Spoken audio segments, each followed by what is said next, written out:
The wreckage field stretched for miles.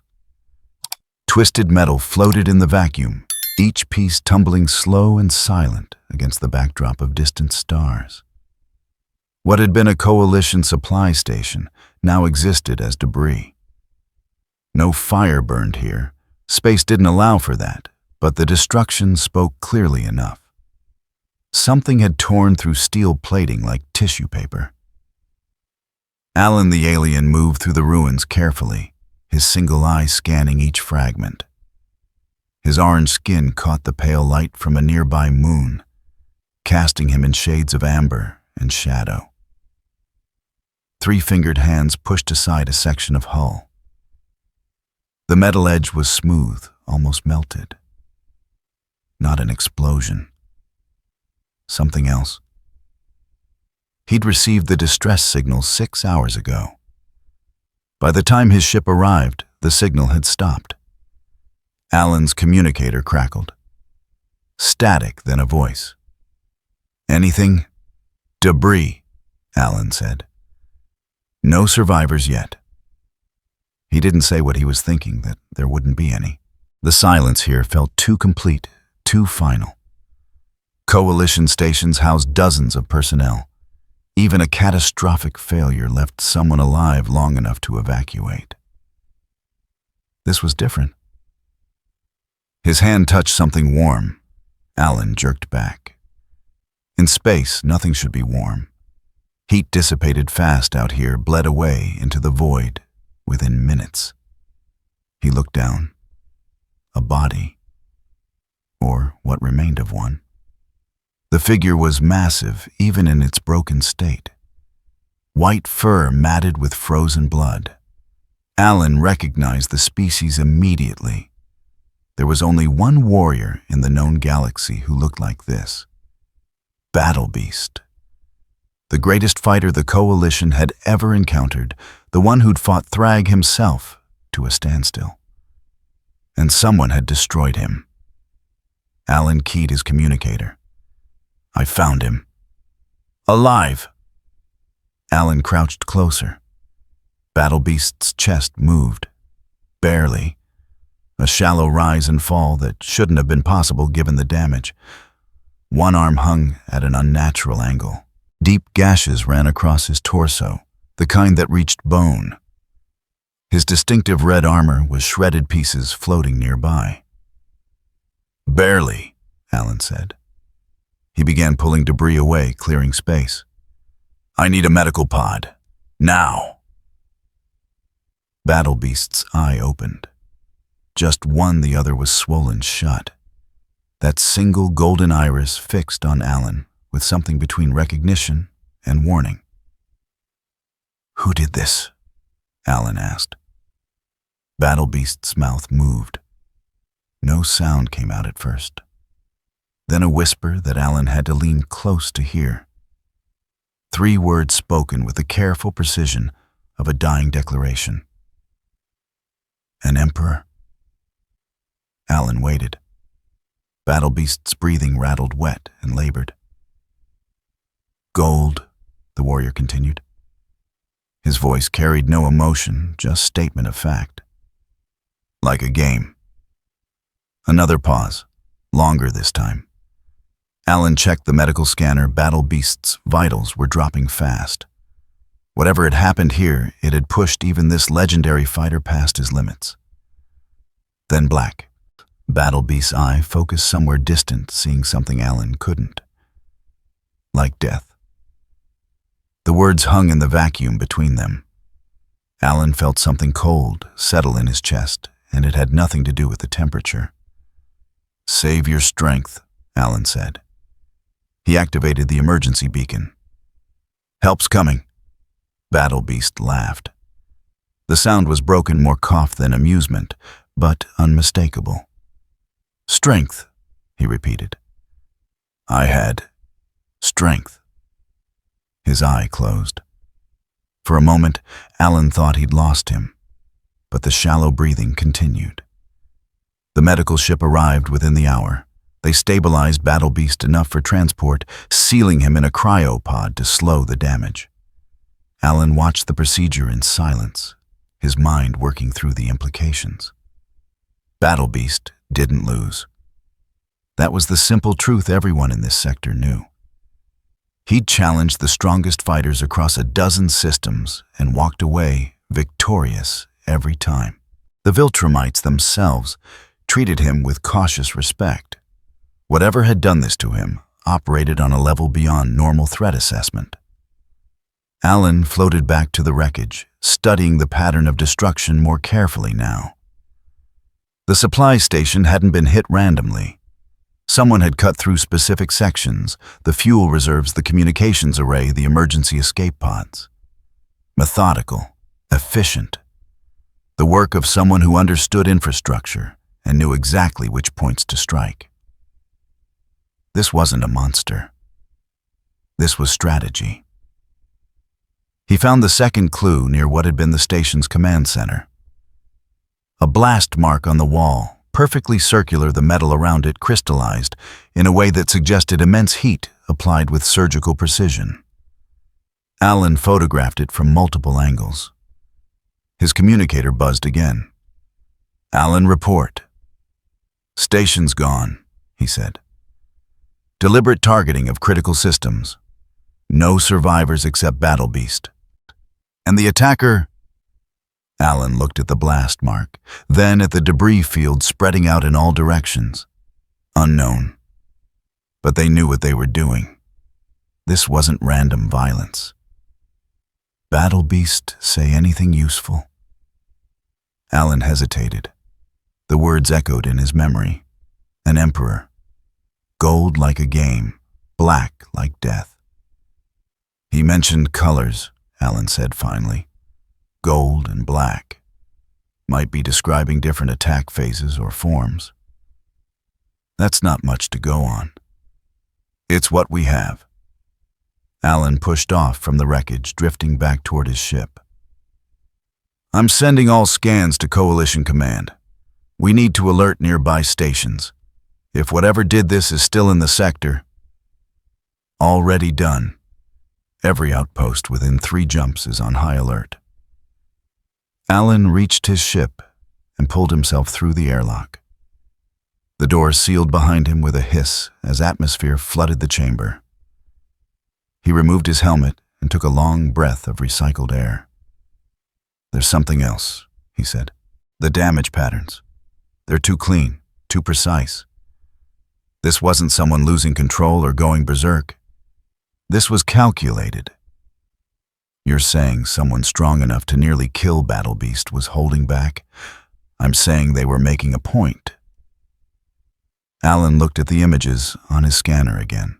The melted edges, the targeted destruction, the way certain sections had been left deliberately intact. They wanted survivors to find this. They wanted us to see what they could do. The silence on the other end lasted several seconds. When the voice returned, it had lost its professional distance. "Alan, if something out there can do this to Battle Beast and still walk away, what chance do the rest of us have?"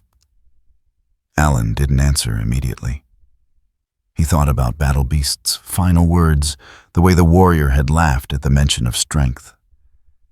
As if all his power, all his skill had been rendered meaningless in the span of moments. "I don't know," Alan said quietly. "But we need to find out before they decide to make another point." He ended the transmission and set course for Coalition headquarters. Behind him, the debris field continued its slow rotation through space, a silent monument to the arrival of something new. Something that didn't fit the established order. Something that treated the galaxy's strongest fighter as a demonstration. The stars offered no answers, just their cold and indifferent light. The Coalition Council chamber occupied the central tower of their headquarters, a structure built from materials donated by 100 different worlds. Each wall reflected a different architectural philosophy, a statement of unity that felt increasingly fragile as Alan delivered his report. Thaidas listened in silence. The elder Viltrumite sat at the head of the council table, his weathered face betraying nothing. Around him, representatives from 24 species waited for Alan to finish. Some leaned forward. Others had already begun whispering to their neighbors. Alan displayed the holographic images. The destroyed station rotated slowly in the air between them, each piece of wreckage captured in crystalline detail. He highlighted the blast marks, the severed infrastructure, the pattern of surgical destruction. Battle Beast identified the attacker as an emperor, Alan said. He described 2 distinct phases, gold and black. Both appear to represent escalations in power or technique. A Thraxan delegate raised one of her 4 arms. Battle Beast fought hundreds of warriors. How can we trust his assessment when he was clearly defeated? Because he's still alive, Alan said. Whatever hit that station could have killed him outright. It chose not to. That silenced the murmuring. The implications settled over the room like cold water. Theus spoke for the first time. You believe this was a message? I believe it was a demonstration, Alan corrected. The station was isolated, lightly defended. Easy target. But they made sure to encounter Battle Beast specifically. Made sure to let him survive long enough to be found. To what end? Alan pulled up another image, the trading routes that connected the outer rim to Coalition space. Red markers appeared on 3 systems, each one reporting disrupted supply lines in the past week. They're not destroying everything. They're choosing what to hit. Fuel depots, communication relays, stations that serve as waypoints for our relief efforts. A Unopa representative, Alan's own species, leaned forward. You think they're mapping our infrastructure? I think they already have it mapped. Alan zoomed in on the affected systems. They formed a rough arc along the edge of Coalition territory. Look at the targets. Each one serves multiple functions. Take out these 6 points, and you effectively cut off aid to 17 systems. They're not hitting us. They're isolating us. Theus stood.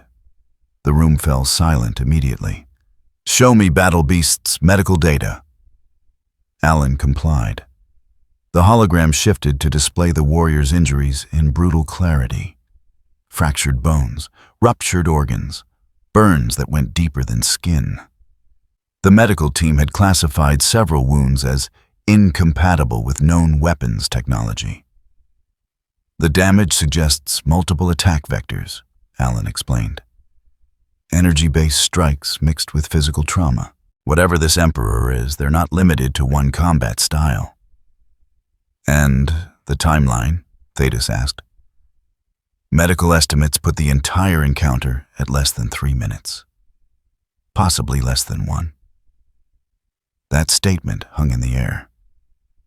3 minutes to reduce the galaxy's most feared warrior to the edge of death. The math was simple and terrifying. A Martian delegate spoke up, his voice careful. We should consider the possibility that Battle Beast was unprepared, perhaps caught off guard. Battle Beast doesn't get caught off guard, Theus said flatly. That's why he's alive and others aren't. The Martian fell silent. Theus turned to Alan. Your recommendation. Alan had spent the entire flight back preparing this answer. We need intelligence, real-time monitoring of the affected sector. Deploy fast response teams to investigate any new incidents immediately before the trail goes cold. And we need to prepare evacuation protocols for high-value facilities. You're suggesting we abandon the rim. I'm suggesting we don't wait to be carved up piece by piece. Alan gestured at the map. If they continue this pattern, we lose operational capacity in that entire sector within 2 weeks. Better to consolidate now, while we can still choose where to make our stand. The council erupted into argument. Some supported immediate military response. Others advocated for diplomatic outreach, find this emperor, negotiate terms. A few suggested simply fortifying their current positions and waiting to see what developed. Thetis let them argue for exactly 90 seconds before he raised one hand. Silence returned. "We do all of it," he said. "Mobilize intelligence assets. Prepare evacuation contingencies, and send a diplomatic envoy to the affected sector with full authority to negotiate." He looked at Alan. "You'll lead the reconnaissance effort. Take whatever ships and personnel you need." Alan nodded once. "But understand this." Thetis continued, his voice dropping lower. "If Battle Beast couldn't stop this threat, our conventional forces won't fare better. Your priority isn't engagement. It's information. Find out what we're dealing with before we commit to a course of action we can't reverse." The meeting dissolved into smaller working groups, each one scrambling to implement their piece of the emergency response. Alan remained at the holographic display, studying the pattern of attacks one more time. A hand touched his shoulder.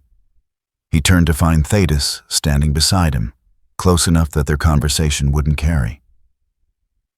"You didn't mention the part about holding back," the Viltrumite said quietly. Alan had known this was coming. "No."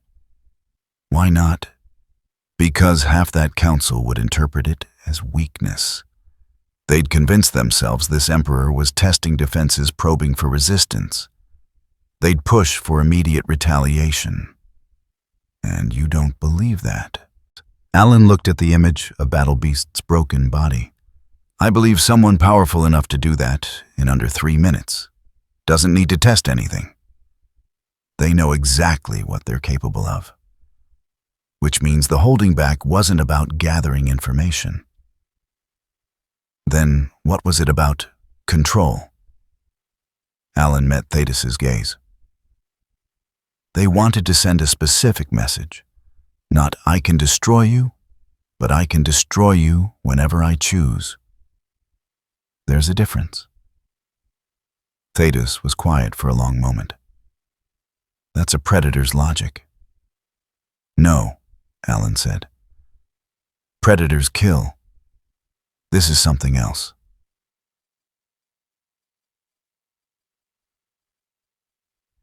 Across the galaxy on Earth, Cecil Stedman received the encrypted transmission at 3 a.m. He read it twice in his office at GDA headquarters, the glow of the monitor painting his face in shades of blue. Battle Beast reduced to the edge of death. Coalition supply lines compromised. An unknown force operating with strategic precision at the edge of known space. Cecil forwarded the report to his analysis team with a priority flag, then opened a separate channel. Mark Grayson answered on the second ring, his voice thick with sleep. "Cecil, do you know what time it is? I need you to come in. Now." Something in Cecil's tone killed any further questions. "Give me 20 minutes. Cecil ended the call and pulled up the star charts. The affected systems were far from Earth. Weeks of travel even at Viltrumite speeds, that bought them time. Not much, but enough to prepare. He thought about Alan's assessment. Strategic targeting, infrastructure collapse. Someone who understood how to break an organization without necessarily destroying it outright. Cecil had spent his career preparing for threats. Alien invasions, rogue Viltrumites, dimensional breaches. He'd built contingencies for scenarios that kept most people awake at night. This felt different. The pattern suggested someone who thought in terms of economics and control rather than simple conquest. That made them harder to predict. Conquerors wanted territory. They followed logical progression patterns. But someone playing a longer game, someone willing to demonstrate power while withholding its full application. That was an adversary who understood leverage. Cecil pulled up Earth's defensive protocols and began making notes. If this threat continued expanding, if it moved beyond the rim and into more populated sectors, Earth would eventually fall within its sphere of influence. Probably not for months, maybe longer, but eventually. Mark arrived 17 minutes after the call. He was in costume, the yellow and blue of his suit still slightly rumpled from rapid deployment. "What's the situation?" Cecil gestured to the monitor. "Read this. Then tell me if you think I'm overreacting." Mark scanned the report. Cecil watched his expression shift from confusion to concern to something harder to define. When Mark finished, he looked up. Battle Beast lost. Battle Beast survived. Barely. There's a distinction. Mark read through the report again, slower this time. "What do you need from me?" "Nothing yet." Cecil leaned back in his chair. "But I want you aware. If this keeps spreading, we might need rapid reconnaissance. You're one of the few people who can reach those distances in a reasonable time frame. You want me to scout an enemy that put Battle Beast in a medical pod. I want you ready to run if I give the order. Not fight, not engage. Just observe and report." Mark's jaw tightened. Cecil recognized that expression. The young man wanted to argue, wanted to insist he could help more directly. But he was learning, slowly, the difference between being powerful and being prepared. "Understood," Mark said finally. Cecil dismissed him and returned to the star charts. Red markers continued spreading across the display as new reports filtered in. Another fuel depot seized. A transport convoy diverted. A mining operation shuttered after their security forces simply abandoned their posts without explanation. No violence in those incidents, just the systematic dismantling of operational capacity. That bothered Cecil more than outright destruction would have. Destruction was emotional. This was business. He picked up his secure phone and began making calls. If someone was building an empire at the edge of space, Earth needed to know every detail possible before that empire decided to expand its borders. Outside his office window, the sun began rising over GDA headquarters. Another day starting for millions of people who had no idea their galaxy was being quietly reorganized. Cecil had no intention of keeping it that way. Information was survival. And right now, they had far too little of either. The outpost sat on a moon with no name, just a designation station Theta 7.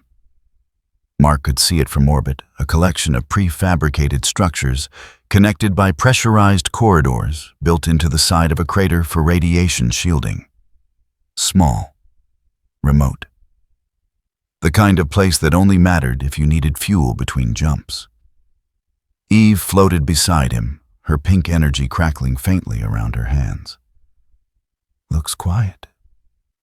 Too quiet. Mark had learned to distrust quiet. The distress signal had cut off 40 minutes ago, right in the middle of a sentence. GDA had routed them here for reconnaissance with strict orders: observe, report, do not engage. Cecil's words still echoed in Mark's head. "If you see anything that matches the description from the coalition report you run, that's not cowardice. That's intelligence." They descended toward the landing pad.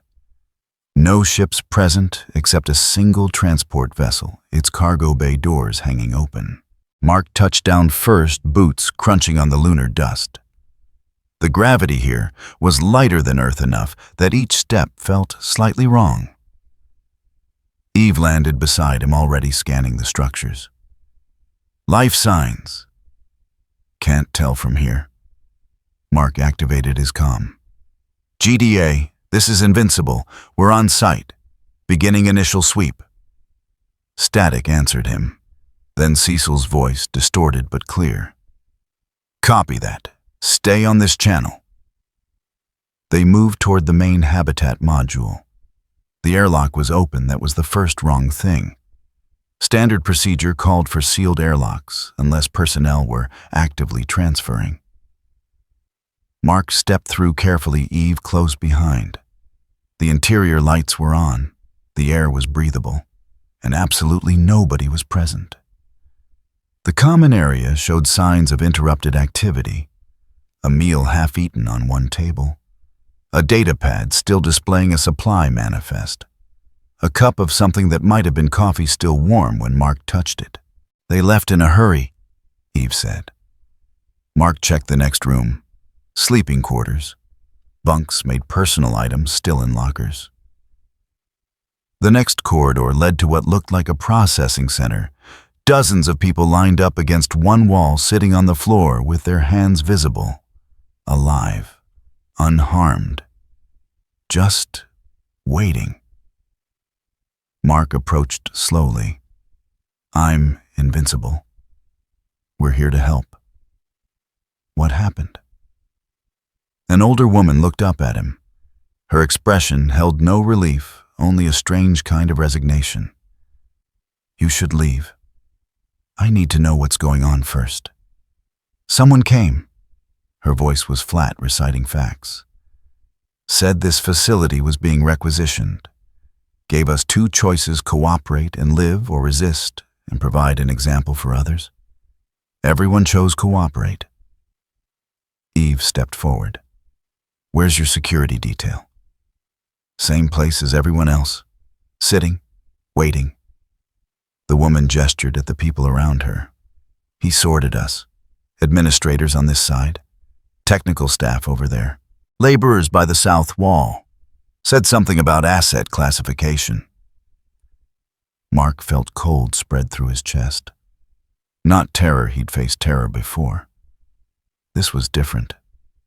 More calculated. Who did this? He called himself an emperor. The woman's gaze drifted past Mark, focusing on something in her memory. Polite. Calm. Like he was conducting a business transaction. Where is he now? She pointed toward the cargo bay. Still inventorying. Mark exchanged a glance with Eve. She nodded once, ready for whatever came next. They moved through the connecting corridor, past more detained personnel, until they reached the bay. The space was massive, designed to hold months of supplies. Containers were stacked in organized rows, each one labeled with contents and destination codes. And standing in the center of it all, studying a holographic manifest with mild interest, was something Mark had never seen before. Small. Compact. The figure barely reached Mark's chest in height, but the way it stood suggested that size was irrelevant. White and purple bio-armor covered most of its frame, segmented in a way that reminded Mark of certain deep-sea creatures, efficient, evolved for purpose. A long tail swayed gently behind it. The creature looked up as they entered. Dark eyes assessed them with the same casual interest it had been giving the manifest. Then it smiled. Visitors, it said. The voice was smooth-cultured, carrying an accent Mark couldn't place. How unexpected, and yet perhaps inevitable. You have the look of local enforcers about you. Mark positioned himself between the creature and Eve, and I'm Invincible. This station is under the protection of... I know what it's under. The creature waved one hand dismissively. The manifest vanished. Or, rather, what it was under. Jurisdictions are fluid concepts. Wouldn't you agree they depend entirely on who has the capacity to enforce them? You're threatening these people. Threatening? The creature tilted its head, genuinely puzzled. No. I'm offering employment. These facilities require staff. These people require survival. It's a simple exchange. Eve's energy flared brighter. They're hostages. They're assets. The correction came without heat, just patient clarification. There's a distinction. Hostages imply leverage for negotiation. Assets are investments with projected returns. I have no interest in negotiation. Mark felt his hands curl into fists. Then you're not leaving much choice. On the contrary, the creature took a step forward. Just one. The movement was economical, precise. I'm offering the same choice I gave everyone here. Cooperation is simple. Resistance is costly. For you more than most, I think. Something about the way it moved set off alarms in Mark's head. The confidence wasn't bravado. It was the certainty of someone who had already run the calculations and knew the outcome. Who are you? Mark asked. I am Frieza. The creature Frieza inclined its head slightly, a gesture that might have been polite if it weren't so obviously condescending. Emperor of this sector by right of superior capacity. And you are a biological curiosity. Before Mark could respond, Frieza moved.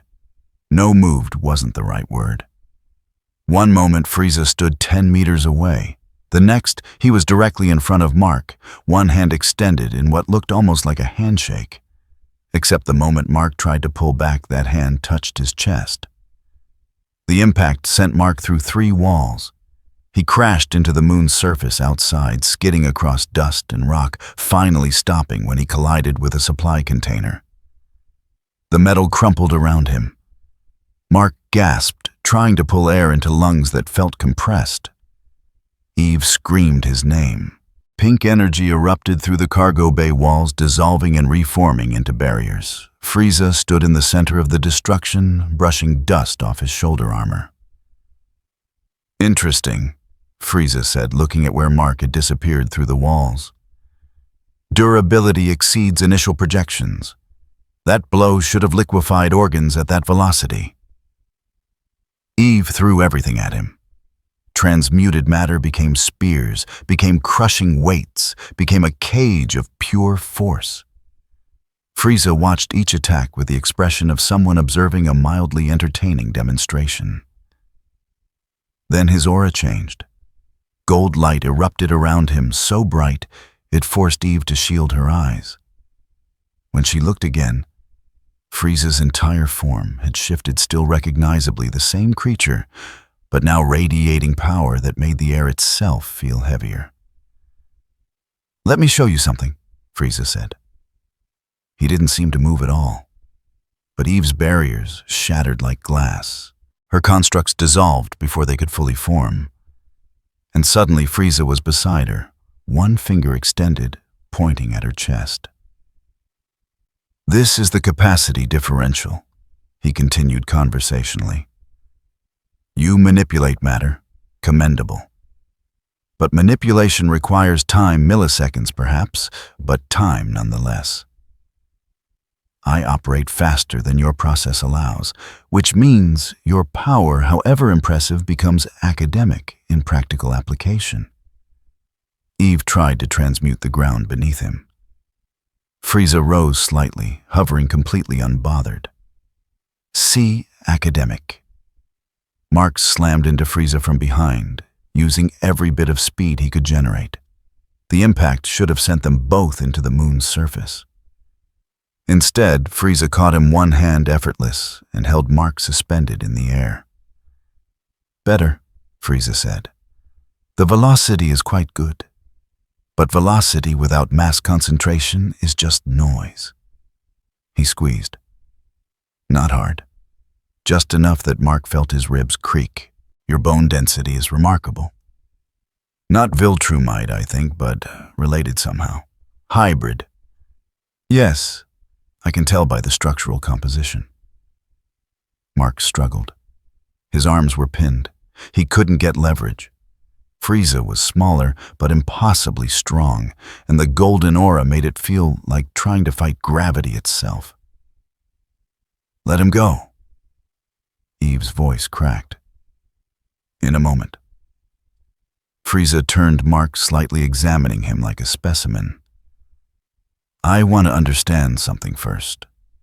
You're young, powerful, clearly part of some defensive force. Yet you came here with minimal backup operating on information that should have told you this was beyond your capacity. Why? Mark managed to get one word out. Orders. Orders? Frieza's expression shifted, not quite a smile, but something close. You follow orders even when they lead to outcomes like this. How wonderfully consistent. That's exactly the trait I need in this sector. He released Mark. No throw, no dramatic gesture. Just opened his hand and let Mark drop. Mark caught himself hovering a few meters away, every instinct screaming to attack again. But Frieza had already turned his attention back to Eve, who stood frozen, her power flickering uncertainly. Your matter manipulation is wasted on combat, Frieza told her. Infrastructure, however, that has potential. You could rebuild destroyed facilities in hours rather than months. Quite valuable. I'm not working for you, Eve said. I didn't ask you to. Not yet. Frieza's golden aura faded, returning him to his previous white and purple form. But you will tell others about today. You'll describe what you saw. You'll explain that resistance achieved nothing, while cooperation guaranteed survival. That's worth more than your services. Mark positioned himself beside Eve. This isn't over. Of course it isn't. Frieza gestured at the facility around them, at the people still waiting inside at the station that had become his without a single death. This is merely a demonstration of terms. I'm establishing what cooperation looks like, what resistance costs, and what happens to those who mistake their power for leverage. He began walking back toward the cargo bay, completely unconcerned with the two of them behind him. I'll give you both the same choice I gave everyone here, Frieza continued without looking back. Leave. Tell your superiors what transpired. Let them understand that this sector is undergoing reorganization, and their participation is optional only in the sense that I can complete the process without them. They'll simply lose the opportunity to negotiate favorable terms. Mark wanted to chase him.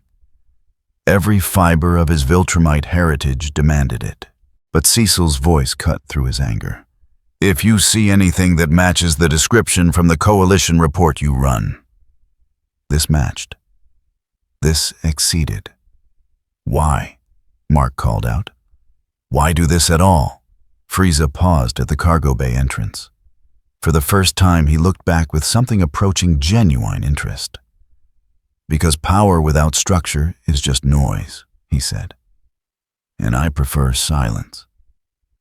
Then he was gone back into the facility, back to his inventory and his asset classification and his careful reorganization of a galaxy that hadn't asked for his attention.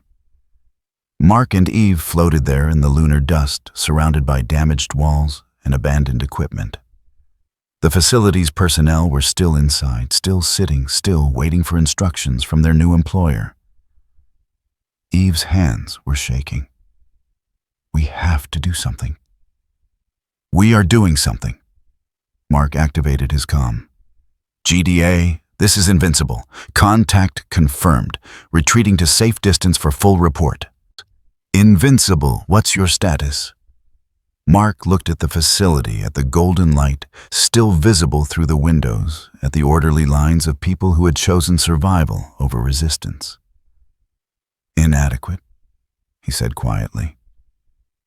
They lifted off, leaving the station behind. Below them, Frieza continued his work, methodical and unhurried. A demonstration completed, a message delivered. And across the sector, dozens of other stations received the same visitor, heard the same polite voice, made the same choice. The galaxy was being reorganized, not through conquest, through comprehension of exactly how much resistance would cost. Mark understood now what Battle Beast had faced.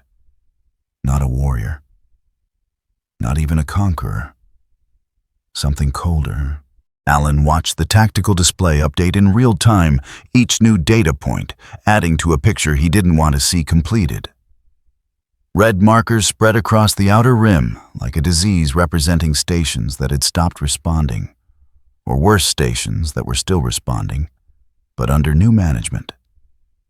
The Coalition Operations Center hummed with controlled urgency. Officers moved between workstations, coordinating evacuation efforts and attempting to maintain supply routes that were collapsing faster than they could adapt. Thydus stood at the central hologram, silent, his weathered face reflecting the red glow of lost territory. Fuel depot at Helix 9 just went dark, an officer reported. No distress call, just offline. That made 17 critical nodes in the past 72 hours. Alan pulled up the supply route analysis. Without Helix 9-3 evacuation convoys would run out of fuel before reaching safe harbor. The math was brutal and simple. Reroute them through Paxis Station, Thaddeus said. Paxis is already over capacity. They're turning away civilian transports. Then tell them to make room. Priority Alpha. The officer hesitated. Priority Alpha meant bumping other refugees, people who'd already fled one disaster and were about to be displaced again. But he sent the order anyway. Alan zoomed out on the tactical display, looking for patterns in the chaos. The strikes weren't random, he'd known that from the beginning. But now the full architecture revealed itself. Every target hit served multiple purposes. A communications relay that also housed navigational data. A medical station that doubled as a refugee processing center. Mining operations that supplied raw materials for ship repairs. Whoever planned this understood systems theory, removed the right nodes, and the network didn't just weaken, it cannibalized itself. Convoys diverted to functioning stations, overwhelming their capacity. Medical ships burned through supplies, treating refugees instead of maintaining operational readiness. And every adjustment the Coalition made created new vulnerabilities. It's elegant, Alan said quietly. Thaddeus turned. What? The targeting sequence. It's forcing us to make choices that weaken us further. Every solution creates two new problems. Then stop looking for solutions and start looking for the source. Alan pulled up the reconnaissance data. 6 teams had been sent to investigate affected stations. 3 had reported back with variations of the same story: polite negotiations, asset classification, and populations that chose compliance over conflict. 2 teams had found only empty facilities, their personnel relocated to unknown destinations. The 6th team hadn't reported at all. Invincible's encounter gives us the most detail, Alan said, bringing up Mark's report. Single entity, extreme combat capability, operating with clear strategic objectives, rather than territorial ambition.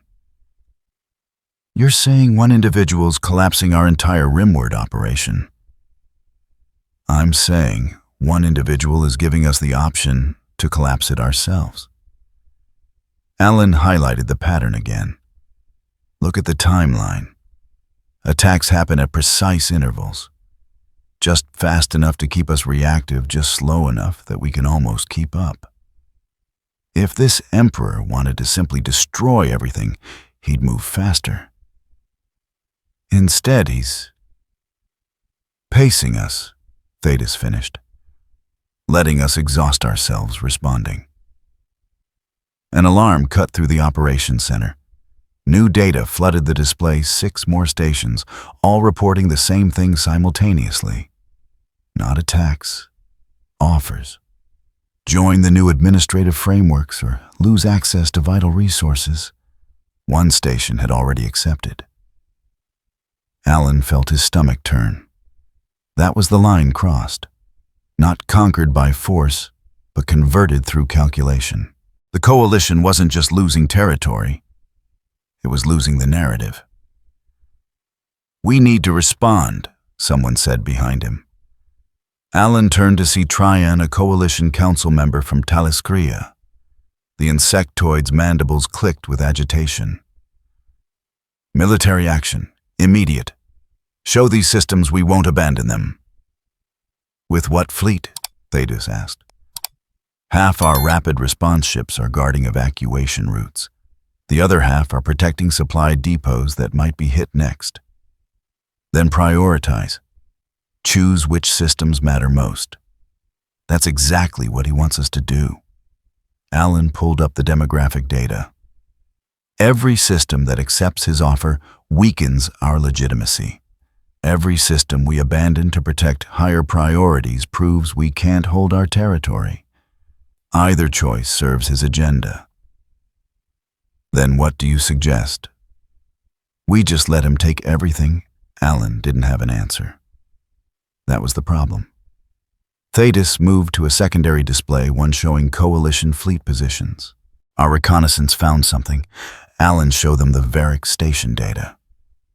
Alan brought up the intelligence. Varric station had been hit 3 days ago, but a scout ship had recovered the security footage before it was wiped. The recording showed standard procedure. The Emperor arrives, makes his offer, people comply. But one detail stood out. "Watch the timestamp," Alan said. "The entire interaction takes 11 minutes.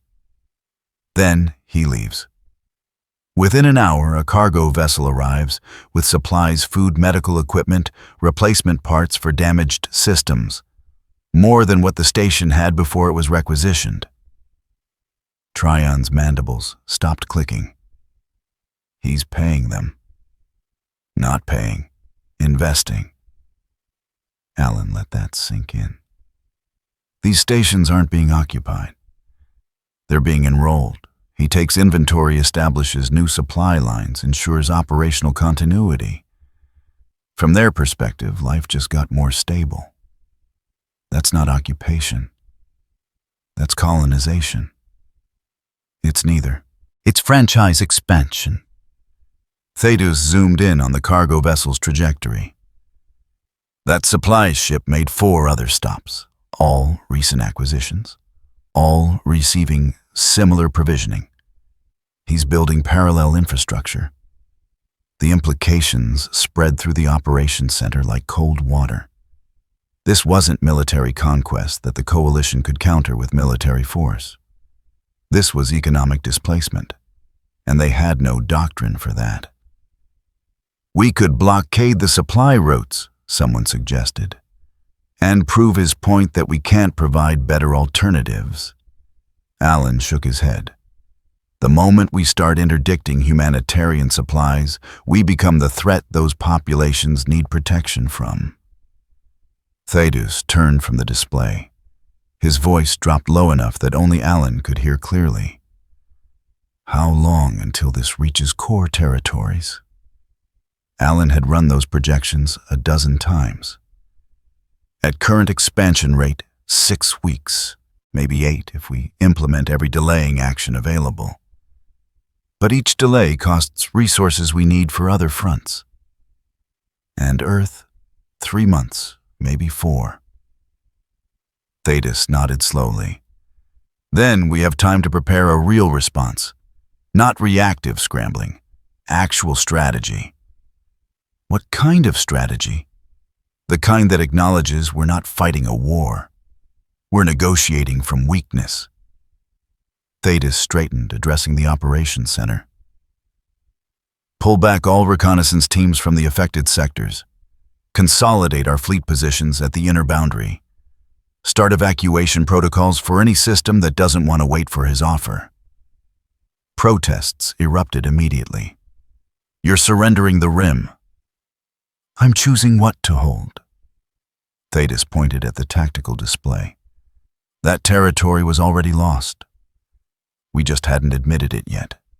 Now we stop bleeding ships and personnel on a front we can't defend and focus on what we can actually protect. The Council won't approve this. The Council doesn't have to approve it. I'm implementing emergency protocols. They can debate my decision after we've stabilized. Alan felt something close to relief. Finally, someone making hard choices instead of pretending they had better options. But it felt like defeat anyway. Drawing new boundaries, ceding territory, abandoning systems that had trusted the coalition to protect them. What about the populations in the affected zones?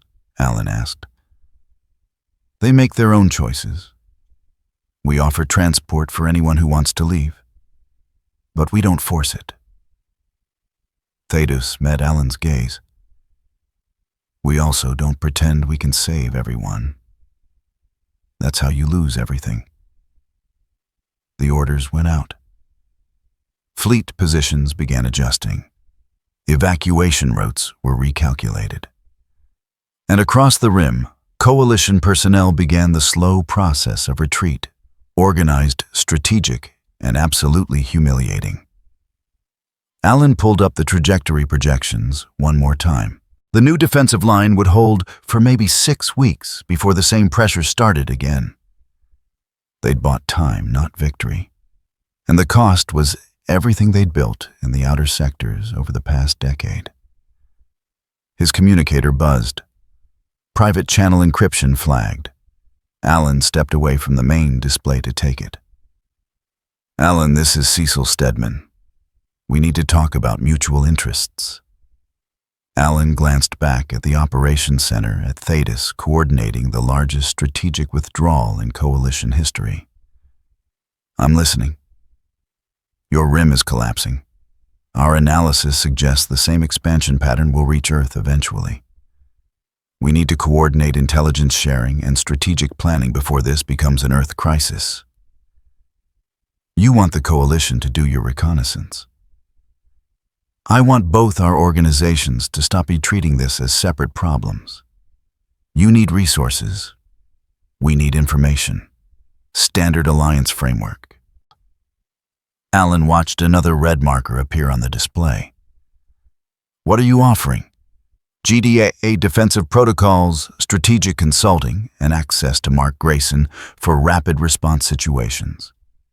In exchange, real-time data on this Emperor's movements and capabilities. It was a good deal. Suspiciously good. Which meant Cecil wanted something else he wasn't saying yet. But that could wait until they survived the immediate crisis. I'll recommend it to Thetis, Alan said. Do it fast. My projections say we have less time than you think. The call ended. Alan returned to the tactical display. The red markers continued spreading slower now that coalition forces weren't trying to hold untenable positions, but still spreading. Thetis appeared beside him. What did Earth want? Alliance, intelligence sharing, the usual. They're scared. They're smart. Alan gestured at the display. We're watching an empire build itself in real time, and we still don't know its full capabilities or ultimate objectives. Being scared is the appropriate response. Thetis studied the map for a long moment. He's given us a choice. Resist pointlessly or adapt strategically. That's not really a choice. No, it's not. Thetis turned away from the display, which is exactly the point. Alan stayed watching the reorganization play out across dozens of systems. The coalition wasn't defeated. Not yet. But they were learning what it meant to operate in a galaxy that had acquired new ownership. Whether anyone liked it or not, pain was information. Battle Beast had learned this truth across 100 worlds in conflicts that reduced entire battlefields to memory. Pain told you what worked, what didn't. Where your body failed and where it held. Right now, his body was failing in 17 distinct locations, and each one taught him something about the creature that had put him here. The medical bay smelled of antiseptic and recycled air. Machines beeped steadily, monitoring vitals that had no business still functioning. Battle Beast opened his eye, just one the other still swollen shut, and assessed his situation with the same clinical detachment he'd apply to enemy positions. Cracked ribs. Internal bleeding mostly stopped. Left arm reconstructed with synthetic bone grafts. Deep tissue damage across his torso that would take weeks to fully heal, even with accelerated treatment. He'd survived worse. Barely. The door hissed open. Alan stepped through carrying a data pad, and wearing an expression Battle Beast recognized the look of someone about to ask for help they knew wouldn't be given. "You're awake," Alan said. Battle Beast said nothing. He began disconnecting the medical sensors, methodical despite the protest from damaged muscles. "The doctors said you need another 72 hours minimum.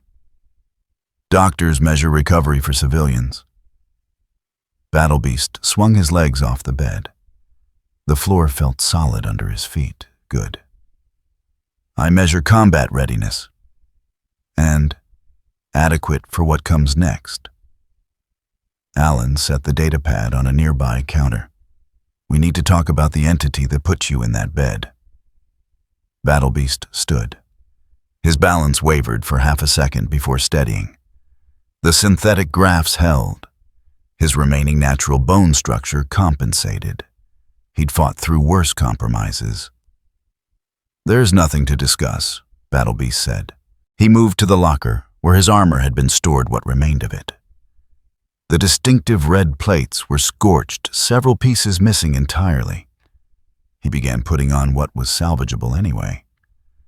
"Coalition needs intelligence, tactical assessment, anything you can tell us about combat capabilities, weaknesses, patterns?" "No weaknesses." Battle Beast pulled a chest plate into place. The fit was wrong now. Gaps where there should be coverage. He'd fix that later. "No patterns I could exploit? Just capacity beyond measurement." Alan leaned against the counter. "You're the strongest fighter we've ever encountered. You've gone toe-to-toe with Viltrumite commanders. If you're saying there's no way to counter this threat..." "I didn't say that." Battle Beast found his arm guards. One was intact, the other was slag. He strapped on the intact one. "I said I found no weakness. Someone else might. Someone with different capabilities, different approach. But that someone isn't me." "Then help us find them. Work with coalition forces. Share what you learned." Battle Beast turned to face Alan directly. "What I learned is that you're asking the wrong questions." "What's the right question? Why I'm still breathing." That stopped Alan's pitch cold. Battle Beast continued dressing, finding his leg armor, his damaged boots. Each piece of equipment told the story of his defeat in physical terms. "You survived because we got to you fast enough." "No." Battle Beast's voice cut through the explanation like a blade. "I survived because he chose to leave me alive. Same reason those station personnel survived. Same reason your scout ships find wreckage but rarely bodies." Alan was quiet for a moment. "You're saying it's deliberate?" "I'm saying he doesn't hunt." Battle Beast located his belt, the one piece of equipment that came through mostly intact. "Hunters kill. Predators feed. Warriors seek worthy opponents." He fastened the belt, feeling its familiar weight settle around his waist. "He does none of these things." "Then what does he do?" Battle Beast walked to the window. Outside, coalition ships moved in formation, preparing for defensive postures they hoped would matter. So much activity. So much wasted motion. "He builds," Battle Beast said quietly. "Cages, systems, structures of control, and everything that doesn't fit gets categorized, assessed, and assigned value. That's not a fighter's perspective, because he's not a fighter." Battle Beast turned from the window. That's what makes him dangerous. A fighter, I understand. A conqueror has patterns. But someone who views entire populations as inventory, who measures conflict in terms of resource allocation. He shook his head. That's something else. Alan picked up his datapad, fingers moving across it rapidly. If that's true, if this is about control rather than conquest, then we need to disrupt his supply lines, his communication networks, his... You need to survive. Battle Beast moved toward the door. Everything else is negotiable. Where are you going? To finish what started. Alan stepped in front of him. He nearly killed you. You just said you found no weakness, no way to counter him. Going back is suicide. Perhaps? Then why? Battle Beast looked at Alan with his one functioning eye. Because I'm a warrior. It's all I am. And if I die fighting something beyond my capacity, that's a death worth having. Better than growing old in a universe that's been categorized and filed. That's insane. That's honest. Battle Beast moved past Alan, who didn't try to physically block him. Your coalition wants intelligence, wants tactics, wants some formula that turns overwhelming capacity into manageable threat. I can't give you that, but I can tell you this. He'll come back. Not next week, not next month, but when he's ready. And when he does, you'll have the same choice everyone else gets. What choice? Battle Beast paused at the door. Whether dying free is worth more than living enrolled. He left before Alan could respond.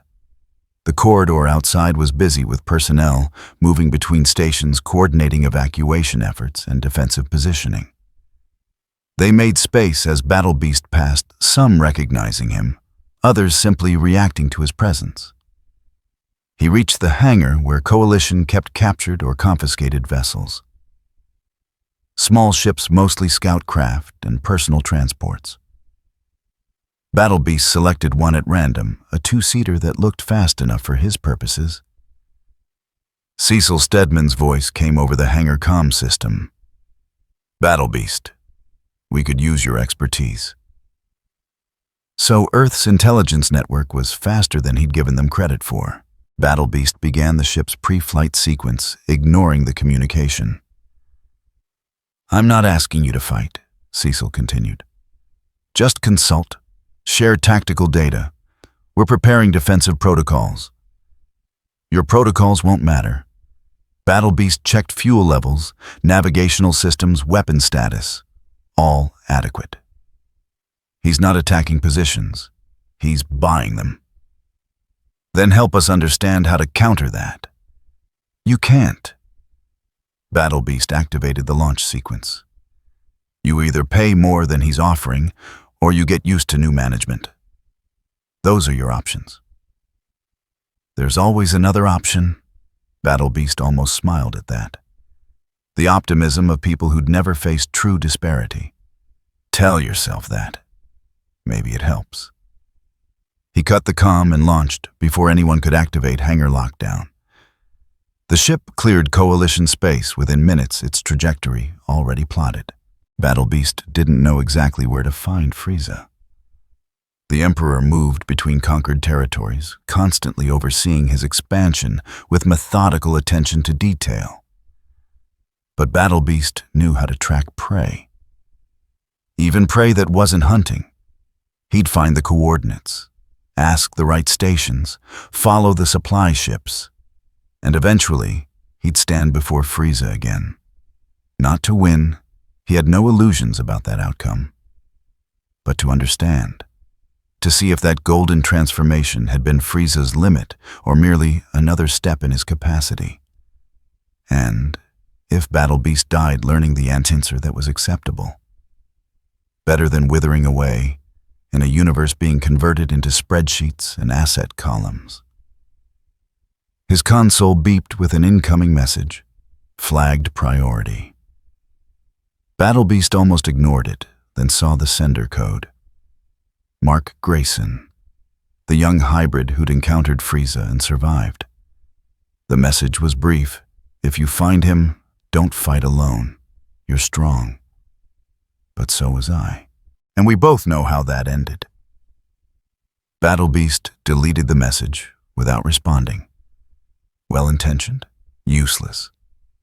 Mark thought in terms of teamwork, of combining strengths to overcome superior opponents. That worked against enemies who fought by rules. Frieza didn't fight. He administered. The ship jumped to faster-than-light travel, carrying Battle Beast deeper into territories that were quietly changing ownership. Somewhere ahead, Frieza was conducting business, sorting populations, optimizing supply chains, building his empire one polite conversation at a time. Battle Beast would find him. They would face each other again. And this time, Battle Beast would have the clarity of purpose that comes from understanding. You're not the hunter. You're the specimen. And specimens that resist get discarded. He adjusted his trajectory following reports of a fuel depot that had recently accepted new management terms. Frieza might be there, or 3 stations over, or nowhere close. It didn't matter. Battle Beast had time. And until someone put him down permanently, he'd use it hunting the only prey that mattered, the one that had already caught him once. Thrag had conquered 37 worlds before his 20th year. He'd killed rivals who thought strength meant shouting. He'd broken armies that relied on numbers over discipline. And he'd learned early that the galaxy respected one thing above all else: the willingness to demonstrate superiority without hesitation.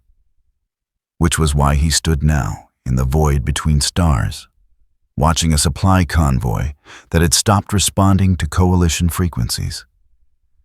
3 cargo vessels, escorted by light defensive craft, all broadcasting identification codes that hadn't existed 2 weeks ago. New management. Behind Thrag, 5 Viltrumite warriors held formation. Experienced fighters, every one. Veterans of the Purge's, survivors of conflicts that had reduced populations to footnotes. They didn't need commands. They understood their purpose: make an example that reverberates. Scan shows minimal defensive capability, Craig reported. Standard freight configuration. No military hardware. Then this will be brief. Thrag adjusted his trajectory toward the lead vessel. Disable engines. Board. Eliminate whoever's coordinating this operation. We're here to send a message, not conduct negotiations. They accelerated as one, a formation perfected through centuries of practice. Viltrumites didn't use ships for combat. They were the weapons. Everything else was just targets, waiting to understand that basic truth. The convoy detected their approach. Defensive craft moved to intercept firing energy weapons that Thrag barely noticed. The shots splashed against his uniform without effect. He flew through the formation using the closest craft as a stepping stone, one impact that sent the vessel spinning off course while he continued toward the primary target. The cargo ship's hull opened. Not an airlock. Just a hole that appeared without warning, edges smooth, as if the metal had been carved by something impossibly precise. And through that opening flew a figure that made Thrag adjust his assessment of the situation. Small. Compact. White and purple bio-armor that suggested either advanced technology or evolutionary specialization. A long tail that moved with deliberate control rather than reactive balance. Dark eyes that assessed Thrag the way a merchant might evaluate merchandise. How persistent, the creature said. Its voice carried clearly despite the vacuum, some kind of localized field allowing speech. I was told Viltrumites preferred direct approaches. The intelligence appears accurate. Thrag stopped his charge-holding position 20 meters out. Behind him, his team formed a loose perimeter. Good. They recognized unknown variables when they saw them. You've been seizing coalition assets, Thrag said. That stops now. Coalition assets. The creature tilted its head, considering the phrase. Interesting terminology. I prefer unoptimized resources. But yes, I've been correcting inefficiencies in this sector's distribution networks. By what authority? Mine. The creature gestured at the convoy around them. These vessels now operate at 17% greater efficiency than under previous management. Cargo reaches destinations faster, with less waste at lower operational cost. I've improved systems that were failing through bureaucratic inertia. You should be thanking me. Craig started forward. Thrag raised one hand, stopping him. Something about this creature's absolute confidence suggested more than arrogance. This was calculation. You're the one Battle Beast encountered, Thrag said. Ah, yes. The warrior with the unfortunate habit of seeking his own obsolescence. A small smile. Still alive, I assume I left him intact, specifically so stories would spread. Has he been helpful? He said you were strong. Strong. The creature seemed disappointed by the word. Reductive, but I suppose it's the metric your species values most. Very well. Allow me to demonstrate capacity in terms you'll appreciate. The transformation happened faster than Thrag could process. One moment white and purple, the next blazing gold. The creature's aura exploded outward with enough force that even Thrag felt the pressure wave. His Viltrumite physiology automatically compensated, reinforcing his cellular structure against the sudden increase in ambient energy. And then the creature was behind him. Thrag spun, already swinging, his fist connected with nothing. The golden figure had moved again now, floating in the center of the Viltrumite formation, regarding each warrior with detached interest. Impressive reflexes, it said. But reflex operates on reaction time. I operate faster than that. Craig attacked. Pure Viltrumite aggression, the kind that had torn through planetary defenses. The golden creature caught Craig's fist in one hand, stopped his momentum completely, then examined the Viltrumite's knuckles as if checking for structural defects. Fascinating bone density. Your species really did optimize for physical conflict. The creature released Craig and tapped its own chest. Try here. I'm curious about your maximum output. It was a taunt, obvious, and Thrag still gave the signal. All 6 Viltrumites struck simultaneously, a coordinated assault designed to overwhelm even the strongest single opponent through sheer kinetic force. The impacts created a shock wave visible as rippling distortions in space. When the distortions cleared, the golden creature hung exactly where it had been unmarked. Not deflecting the blows, absorbing them, and looking mildly disappointed. That's your best, it sighed. I suppose every species has limits, though I admit I expected more from a warrior race's leadership. Thrag felt something he rarely experienced, doubt, not about his own strength that was absolute, but about whether strength meant the same thing to this creature that it did to him. You can't hold this form indefinitely, Thrag said. No transformation is sustainable under sustained assault. You're correct. The golden aura flickered as if proving his point. This does tax my energy reserves more than my base form. But you're making an assumption that sustained assault is possible. The creature moved. Not in a way Thrag could track, but in a way that suggested movement had occurred. Suddenly he was tumbling backward, chest burning from an impact he hadn't seen coming. His uniform had torn. Beneath it, a line of blood marked where something had cut through Viltrumite skin. First blood, in combat, against him. Thrag stabilized, touching the wound. Shallow, precise. meant to mark rather than maim. The creature could have gone deeper, chosen not to. Around him, his warriors were having similar revelations. Craig clutched his arm where golden energy had seared through muscle.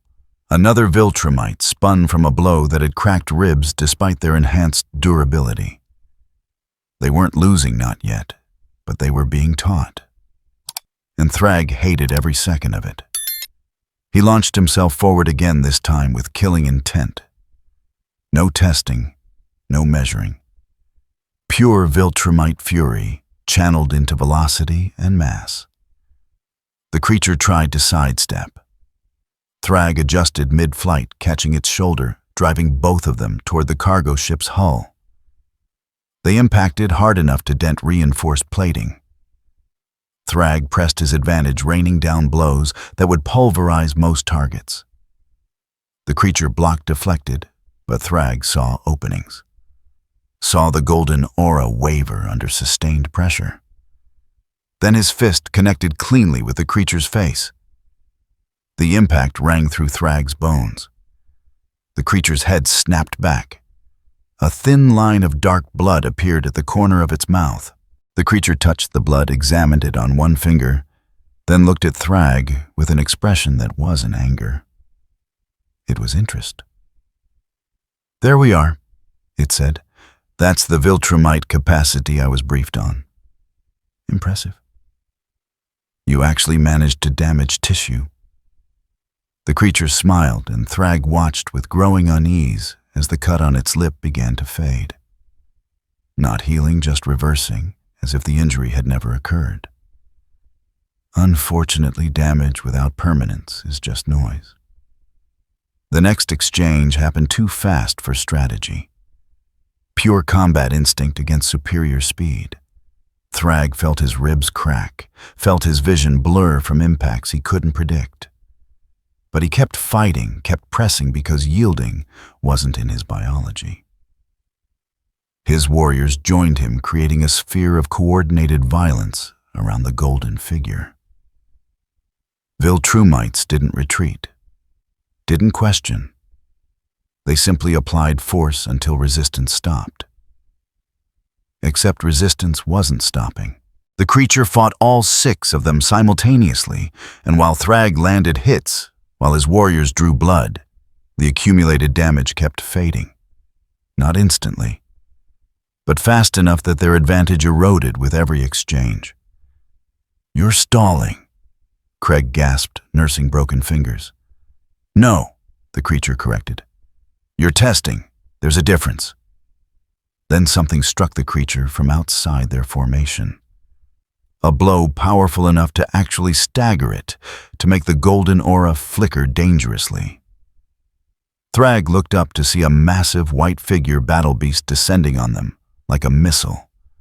The warrior showed no strategy, no technique, just raw, unrelenting assault. Claws raked across the creature's armor.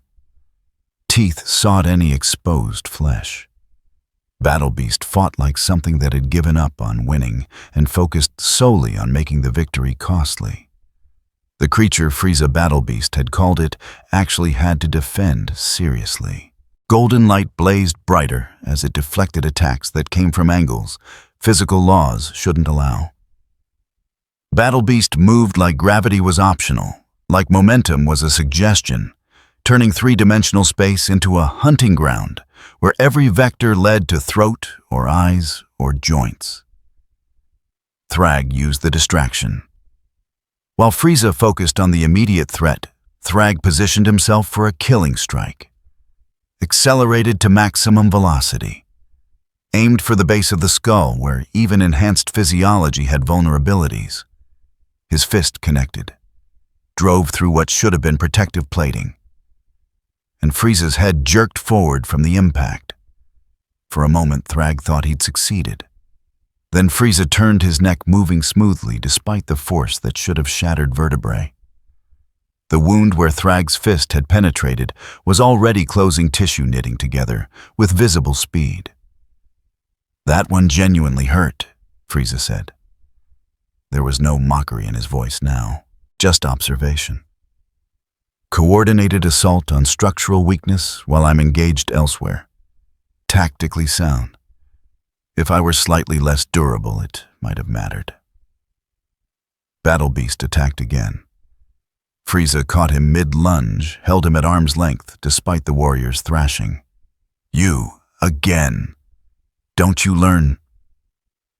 Learning is surviving, Battle Beast snarled. I'm still here. Yes. Curious that. Frieza examined Battle Beast with renewed interest. Most organisms prioritize survival over principle. You seem to have inverted that hierarchy. Fascinating from a psychological perspective, suicidal from a practical one. He threw Battle Beast away, not violently, just dismissively, and turned back to Thrag. You and your warriors have demonstrated adequate capacity. Better than most. But adequate against me means functionally irrelevant. Thrag felt rage building. Not hot rage, cold. The kind that ended civilizations. We're not done. Yes, we are. Frieza's golden aura intensified, forcing even Viltrumites to back away from the sheer pressure. You've tested yourselves against me, measured your strength, found it wanting. Now you have a choice. Accept the new hierarchy and maintain relevance, or continue resisting and become increasingly irrelevant as I optimize around you. We don't accept hierarchy from anyone. You do. You just don't realize it yet. Frieza gestured at the convoy at the sector spreading out around them. Every system that cooperates receives protection resources, infrastructure improvements. Every system that resists loses access to those benefits while I work around them. Eventually, even proud warrior races discover that pride is negotiable when it's costing them everything. Craig moved to attack again. Thrag stopped him with a look. Not retreat. Strategic reassessment. This isn't over, Thrag said. Of course not. Frieza's golden form began fading back to its previous white and purple coloration. You'll regroup. Plan. Perhaps gather allies. Attack again with new tactics. And I'll respond appropriately. It's a predictable cycle. But each iteration costs you resources while teaching me your methods. Eventually you'll realize the mathematics don't favor continued conflict. Battle Beast launched himself at Frieza one more time. The Emperor didn't even look. Just raised one hand, caught the warrior by the throat, and held him suspended. You're wasting yourself, Frieza told him. All that strength, all that combat prowess, frittered away on a fight you've already lost. If you joined my operation, I could find genuine use for your capabilities. Security, enforcement, training new assets. You'd have purpose beyond seeking more creative deaths. Battle Beast's response was to rake claws across Frieza's arm. The attack drew blood. The blood faded. Frieza sighed. Disappointing. He released Battle Beast, letting the warrior drift away. But not unexpected. Warriors rarely accept obsolescence gracefully. Frieza turned back to his convoy, dismissing all of them with a gesture. You're consuming time that has value. My schedule permits this level of interruption once. Future interference will be handled with less patience. You think we're scared of you? Thrag demanded. No. I think you're beginning to understand the distinction between fear and recognition. Frieza glanced back one final time. Fear is emotional. Recognition is accepting that the galaxy operates by new parameters now. Some adapt. Others become reminders of what happens to those who don't. He returned to his cargo ship through the opening in the hull. It sealed behind him, smooth as liquid. Moments later, the convoy resumed its trajectory, completely undeterred by the battle that had just occurred. Thrag floated there with his warriors, bleeding from a dozen wounds that would take days to fully heal. Battle Beast hung nearby his chest, heaving from exertion, his expression caught between rage and something close to respect. "We hurt him," Craig said. "Viltrumites can hurt him." "We inconvenienced him," Thrag corrected coldly. "There's a difference." Battle Beast drifted closer. "Now you understand. He's not unbeatable. He's just operating at a level where beating him doesn't change outcomes." "What does that mean?" "It means even if you killed him, and you can't, his systems keep running. His supply lines keep functioning. His replacement personnel take over without disruption." Battle Beast wiped blood from his mouth. "You can't defeat a machine by breaking one component." Thrag looked at his warriors, at their injuries, at the way they watched that departing convoy, with expressions mixing anger and uncertainty. Viltrumites didn't experience defeat often enough to have protocols for processing it. "We regroup," Thrag said. "Gather intelligence. Find weaknesses."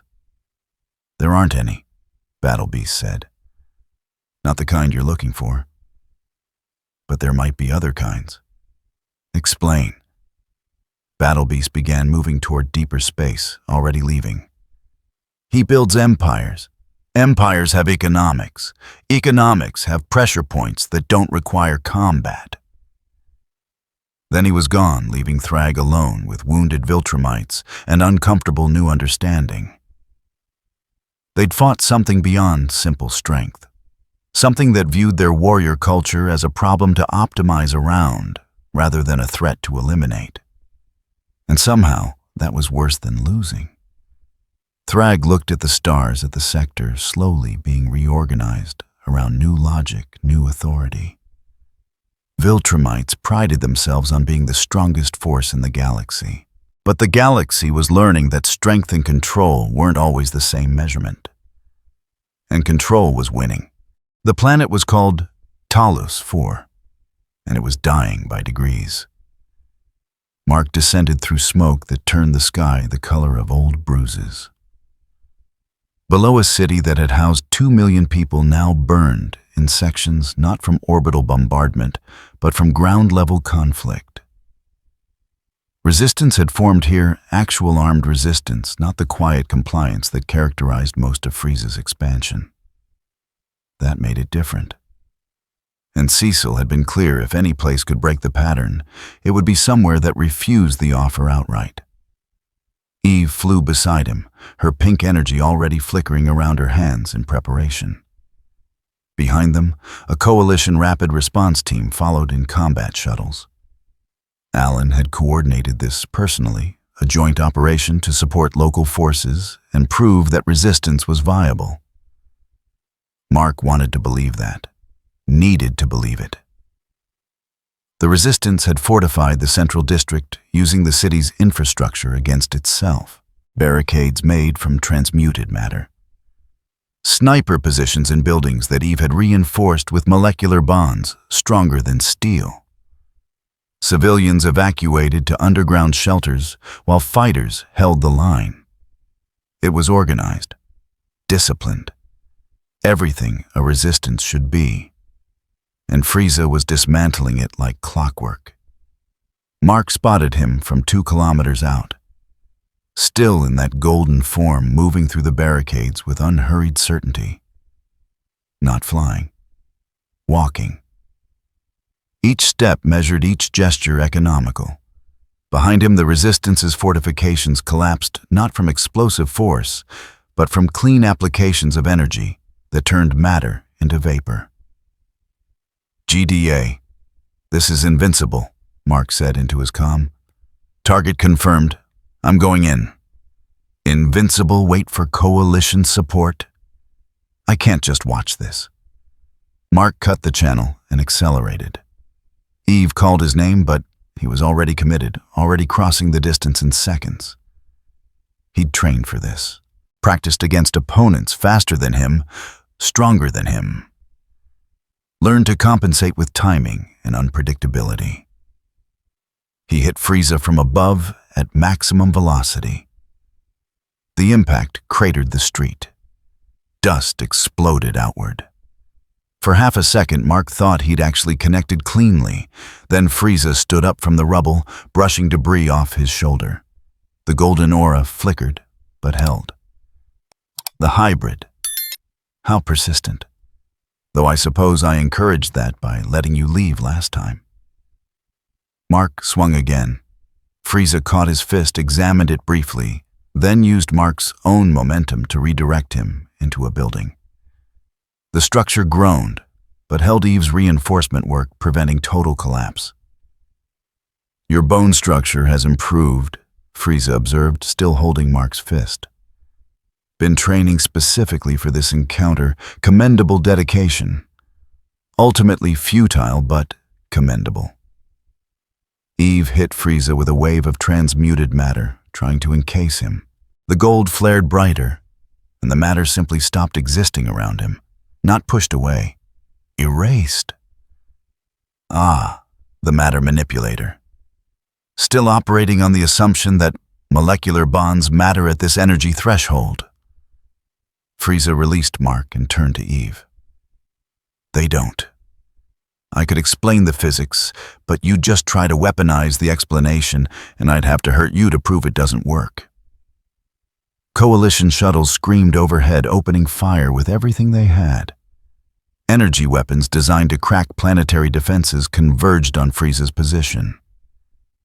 The barrage lit up the street bright enough to hurt Mark's eyes. When the light faded, Frieza stood exactly where he'd been. His golden aura had intensified, forming a visible shell that artillery just splashed against. This is disappointing, Frieza said. I expected Talos 4 to provide more interesting challenges. The resistance fighters at least had the creativity to use their infrastructure cleverly. You're all just hitting harder and expecting different results. Alan's voice cut through the tactical channel. All units fall back to secondary positions. Mark, Eve, get out of there now. Mark ignored the order. He couldn't leave. Not with resistance fighters still in the buildings around them, not with civilians in shelters beneath the streets. Running meant abandoning everyone who'd chosen to fight. He charged again. Frieza sighed. The next exchange lasted 3 seconds. Mark felt his ribs crack, felt his vision blur from impacts he couldn't track, but he kept pressing, kept trying to land one clean hit that might matter. Frieza grabbed him by the throat, held him suspended. You're making this personal. It's not. This is just triage and enforcement. Nothing about this requires you to sacrifice yourself. Let me go, Mark choked out. In a moment. Frieza studied him with that same clinical interest he'd shown before. You're young, strong for your age, capable of tremendous growth potential. I could use someone like you properly, trained, properly directed. These heroic impulses would fade with sufficient exposure to operational realities. Not happening. No. Probably not. Frieza released him. Which is unfortunate. You'd be quite valuable if you weren't so committed to insignificant sacrifices. A building exploded to their left. Not from Frieza, from resistance fighters trying to collapse it onto his position. The structure came down in a controlled demolition that would have crushed anything without sufficient durability. Frieza hovered slightly, letting debris pass beneath him. Creative. Though misguided, I relocated those shelter occupants to this sector 3 hours ago, specifically to test if your intelligence network could adapt. It couldn't. Mark heard screaming. The shelter that should have been empty now held civilians. People Frieza had moved like chess pieces, placing them exactly where resistance tactics would kill them. He flew toward it without thinking. Eve was already there, using her powers to shore up collapsing concrete to transmute rubble into stable supports. Stop trying to win, she shouted at him. "Help me hold this!" They worked together, pulling civilians from the wreckage, trying to save whoever they could. Frieza watched them for a moment. Then he moved. Not toward them. Toward another shelter entrance on the opposite side of the district. Mark saw him go. Understood immediately what would happen, and had to choose finish the rescue here or stop Frieza from reaching more civilians. He chose wrong. Mark abandoned the rescue and flew at Frieza. The Emperor turned almost bored and batted him aside with one hand. The impact sent Mark through 2 buildings before he could stop himself. By the time he recovered, Frieza had sealed the shelter entrance. Not destroyed it, sealed it. The people inside were trapped but alive. "Dead bodies don't pay taxes," Frieza said calmly. "But survivors who understand consequences, those are assets." And the shelter Mark had abandoned collapsed completely. Eve's voice screamed through the comm she couldn't hold it alone, couldn't transmute fast enough to compensate for structural failure. Mark flew back. Too late. The shelter came down. Eve managed to save maybe half the people inside. The rest died in the collapse, because Mark had chosen to fight Frieza instead of finishing the rescue. The Emperor floated down beside him as Mark stared at the wreckage. That's the cost. Not the combat itself, the choices combat forces you to make. Save these people or stop me from reaching those people. Fight me or protect your ally. Every decision creates casualties. You're just now learning what command actually means. Mark wanted to hit him, wanted to ignore everything else and just break that smug, calculating face. But he'd already made that choice once today. Already learned where it led.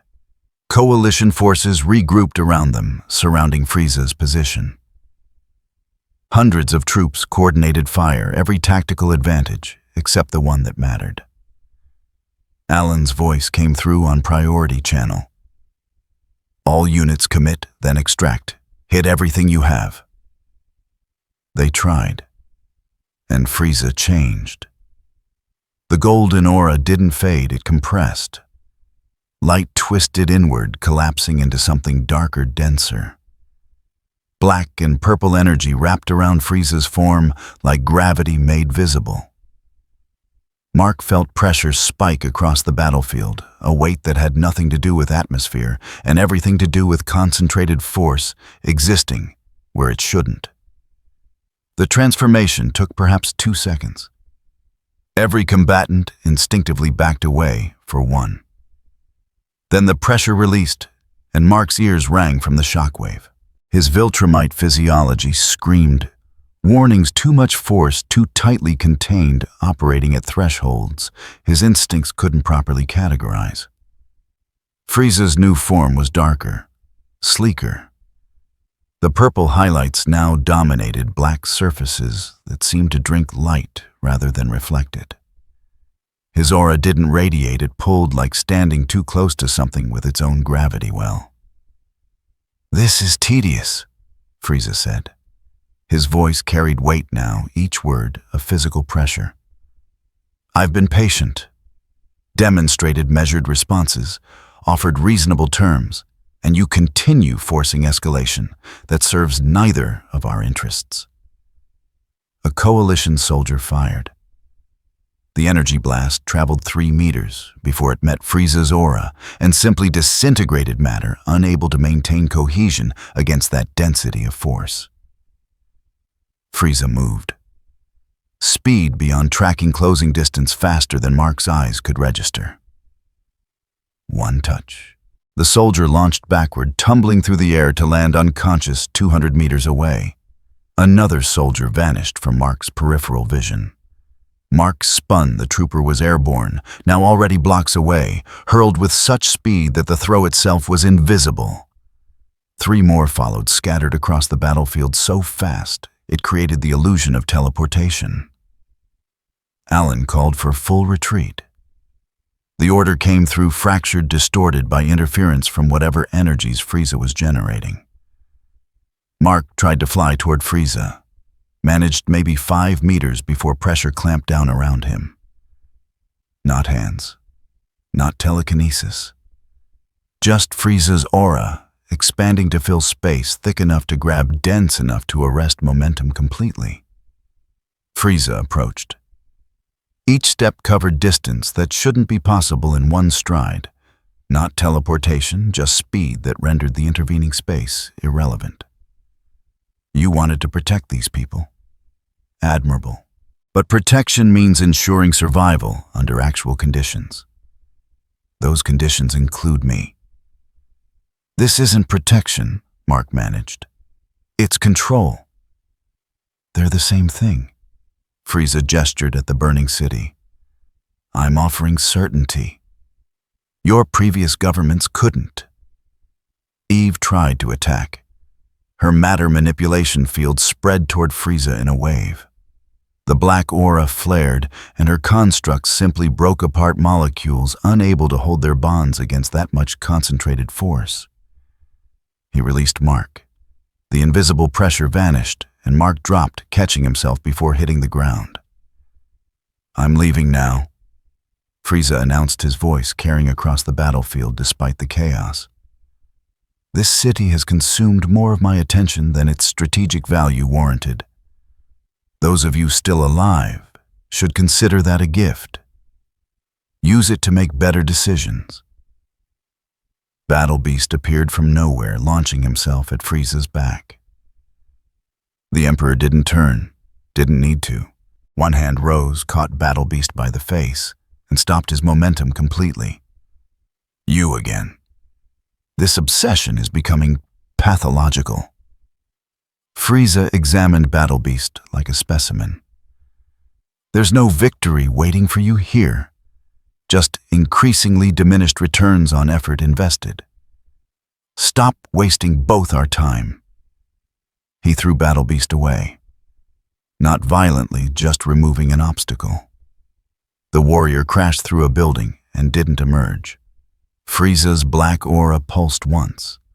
Mark felt something wash over him, over the entire battlefield. Not an attack, something more subtle, like being measured and found wanting. I'll return to collect what's owed, Frieza said. Those who cooperated will receive considerations.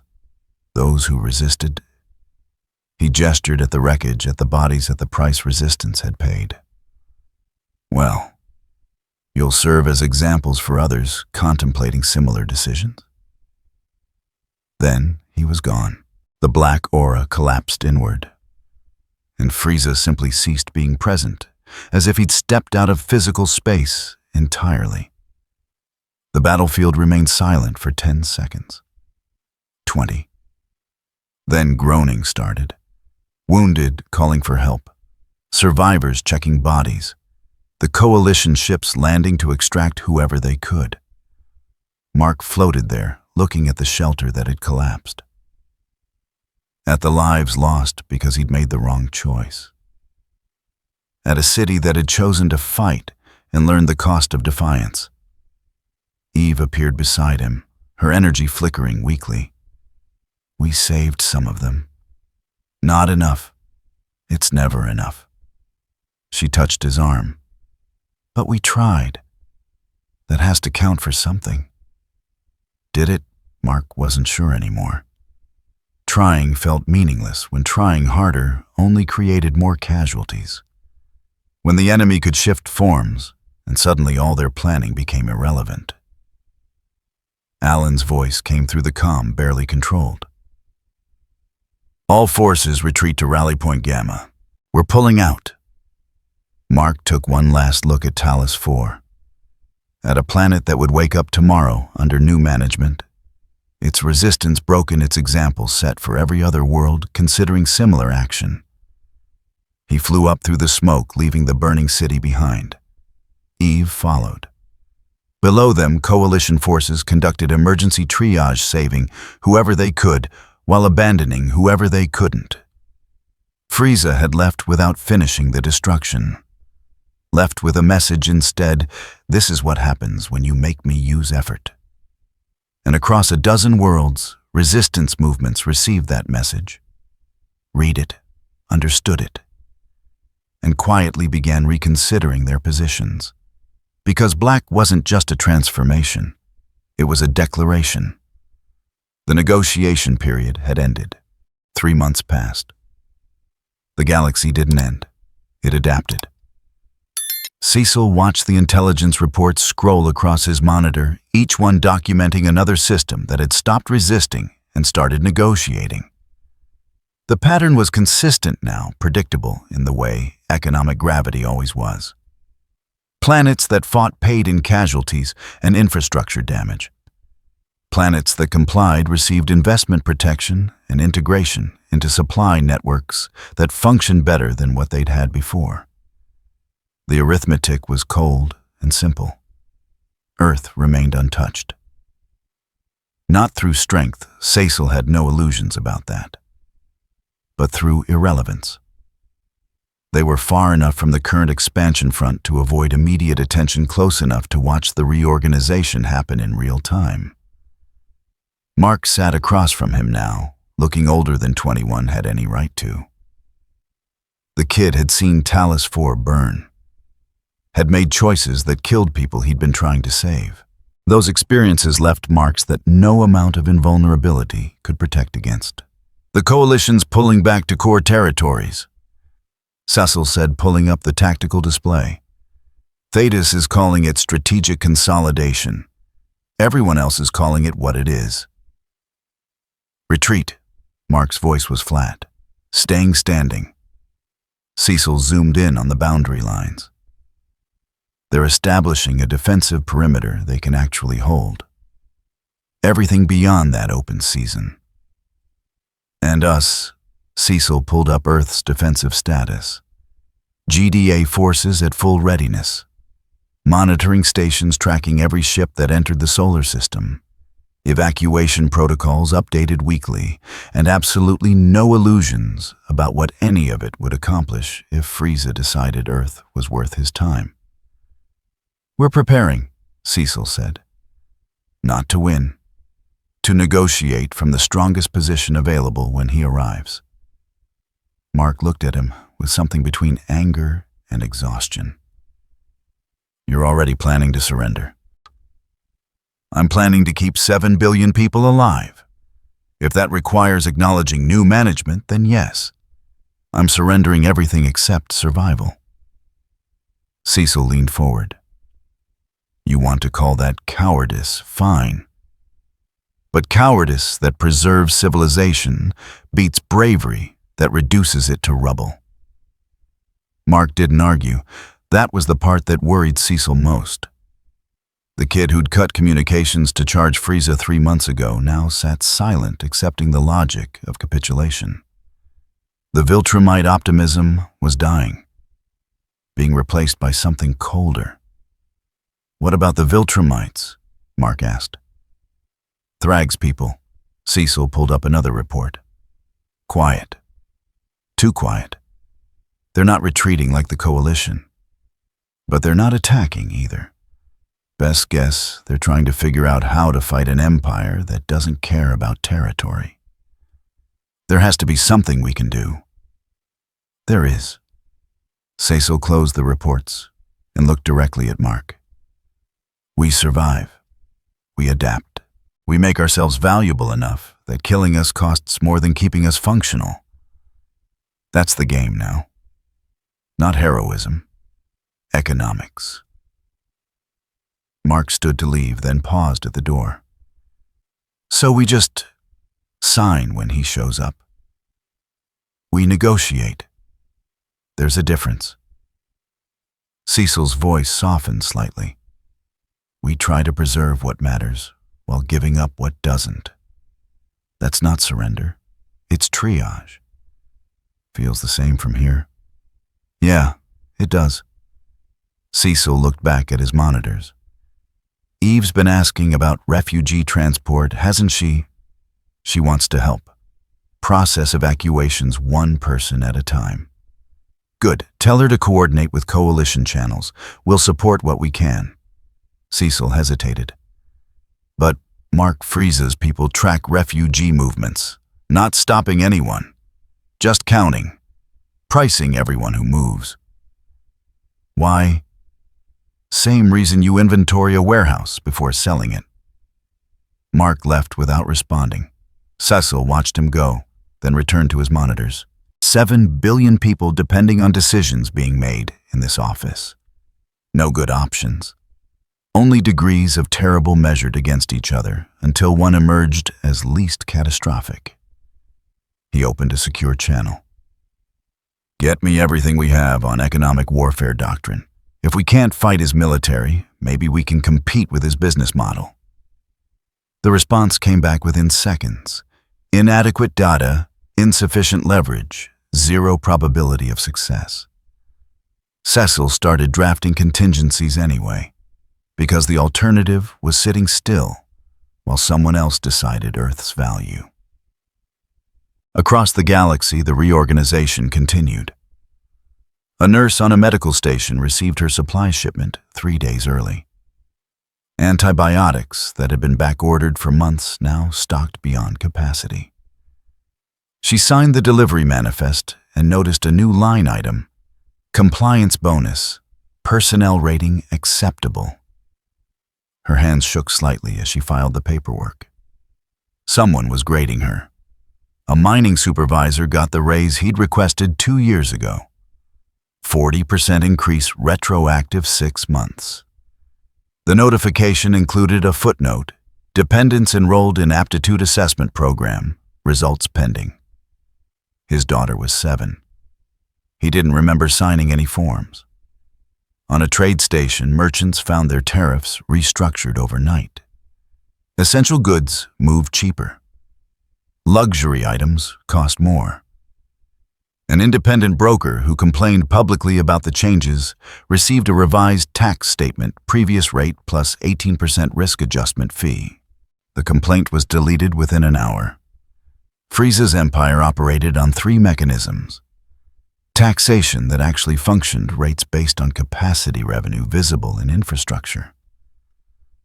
But every system carried penalty clauses for non-compliance attitudes. Tracked through algorithms nobody could audit. Pay your taxes and it worked. Question the bill and your rate climbed. Security that eliminated piracy and enforced contracts without mercy. Protection was real borders were safe, but contract violations were handled publicly.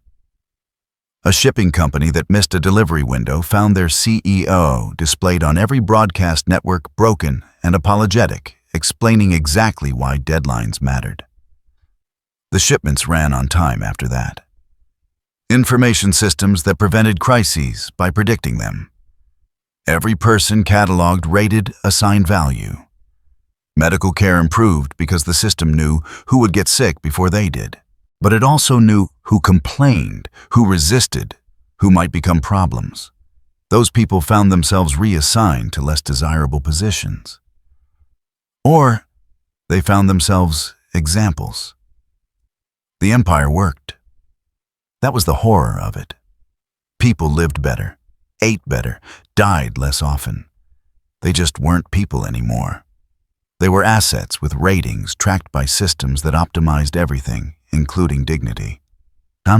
Battle Beast drifted through the outer territories, moving between systems like a ghost.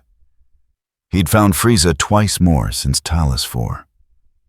Both encounters had ended the same way: overwhelming defeat, followed by dismissal. "You're wasting both our time," Frieza had told him the last time, barely looking up from reviewing a shipment manifest. "Either find purpose beyond seeking creative deaths, or stop consuming my attention." Battle Beast had left, not retreating, just recognizing that continuing served no function. The warrior in him demanded another challenge. The realist in him, growing stronger with each failure, understood that challenges required the possibility of victory. He'd found none here. So he wandered, taking contracts that let him fight, killing things that needed killing, and trying not to think about the fact that the galaxy's greatest fighter had become irrelevant to its future. The Viltrumites would understand eventually. Thrag would make his play, would bring the full might of his species against Frieza's empire, and would learn the same lesson. Strength didn't matter when the opponent had redefined what winning meant. Don't. Alan stood in Coalition headquarters, watching the perimeter hold. Barely. Systems along the boundary reported increased pressure, not military economic. Trade restrictions, supply disruptions, carefully calibrated to make independence expensive without making it impossible. Frieza was patient. Let them bleed slowly rather than killing them quickly. How long would Thetis asked, studying the same displays. 6 months, Anna, Alan said. Maybe 8. Then we either open negotiations or watch our perimeter collapse internally. The Council won't accept vassalage. The Council will accept survival. Alan pulled up population data. Our member worlds are already asking why they're paying Coalition defense fees when Frieza's territories have better security. We can't answer that honestly without admitting we've lost strategic relevance. Thetis was quiet for a long moment. I fought to free the galaxy from Viltrumite oppression, spent centuries building systems that valued freedom over strength, and now I'm watching it all get reorganized by someone who values efficiency over everything. History doesn't care about irony.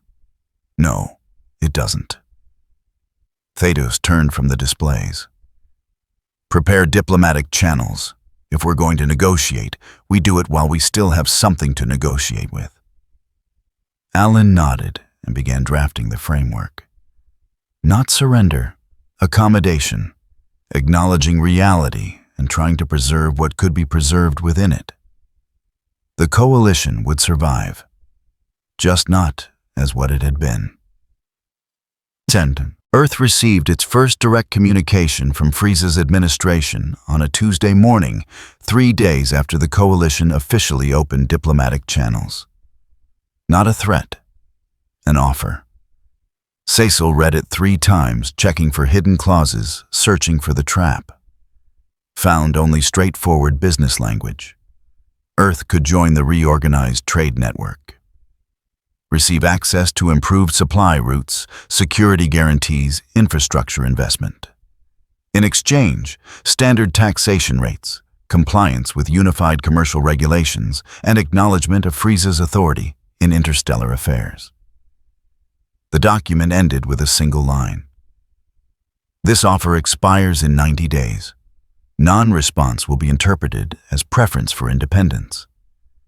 Independent systems are excluded from protected shipping lanes, emergency medical networks, and liability coverage for third-party conflicts. Cecil forwarded it to the President, to the Joint Chiefs, to everyone who needed to understand what was coming. Then he called Mark. "It's here," Cecil said when Mark answered. "The bill. What do we do? We survive." Cecil looked at the offer again, at the careful language that made subjugation sound like opportunity. "We figure out how to live in a galaxy that has new ownership. And we try to make sure our descendants remember we didn't choose this, even if they're better off for it." Mark was silent on the other end. "You still there?" Cecil asked. "Yeah. Just thinking." A pause. "Eve wants to help with refugee processing. She thinks we can make a difference at the individual level, even if we can't change the big picture." She's right. Individual lives still matter, even when civilizations don't. Do they? I keep wondering if Frieza's right. If control and protection really are the same thing. Cecil felt cold spread through his chest. They're not. Don't let him convince you otherwise. But the math? Fuck the math. Cecil's voice hardened. Math doesn't account for what it means to choose your own path, even if that path is harder. The moment you accept that efficiency justifies everything you've already lost. What makes us human? Another pause, then, "Thanks. I needed to hear that." "Anytime, kid." Cecil ended the call and returned to the offer. 90 days to decide Earth's future, to choose between dangerous independence and profitable subjugation. He began drafting response options. None of them good, all of them necessary. Outside his window, people went about their lives unaware that their world was being evaluated like inventory, unaware that in 3 months they might wake up with new management, or they might not wake up at all, if Earth chose wrong. In orbit above Earth, something appeared. Not a ship, not a weapon, just a device. Small, elegant, floating in geosynchronous position over GDA headquarters. No approach signature. No object had crossed the outer detection net. It was simply there, as if it had always been there, and everyone had failed to notice until now.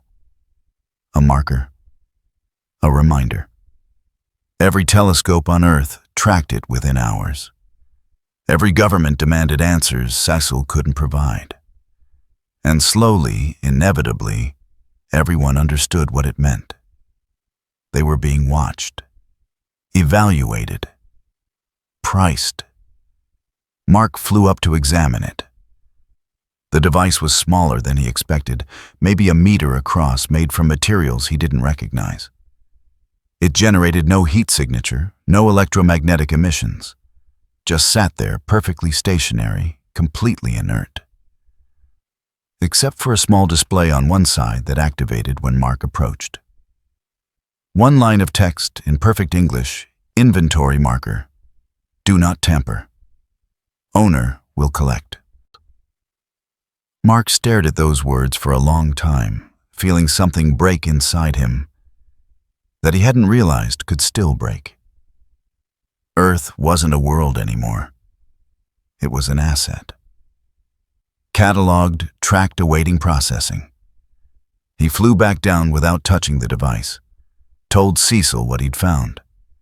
Cecil looked at him with eyes that had seen too much. Then we have 90 days to figure out what we're worth. Dunt. Across the galaxy, Frieza reviewed his quarterly reports from a comfortable chair aboard his flagship, expansion proceeding on schedule. Revenue exceeding projections, resistance negligible and declining. Compliance rates improving across all sectors. The Viltrumites remained an unknown variable, but they'd learn. Everyone did eventually. Earth was marked for next quarter evaluation. Small planet, relatively isolated, minimal strategic value. But the populations there had interesting genetic diversity, and diversity had market applications. Frieza made a note to review Earth's assessment personally when the time came. The hybrid he'd encountered showed potential. If trained properly, redirected efficiently, such specimens could be quite valuable. He closed the reports and looked out at the stars, at a galaxy slowly accepting that the age of chaos had ended. That order had arrived. That empires weren't built on conquest, but on making conquest unnecessary.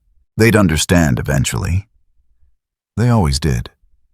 And if they didn't, well, assets that refused optimization had other uses, as examples, if nothing else. The galaxy turned, systems aligned under new logic.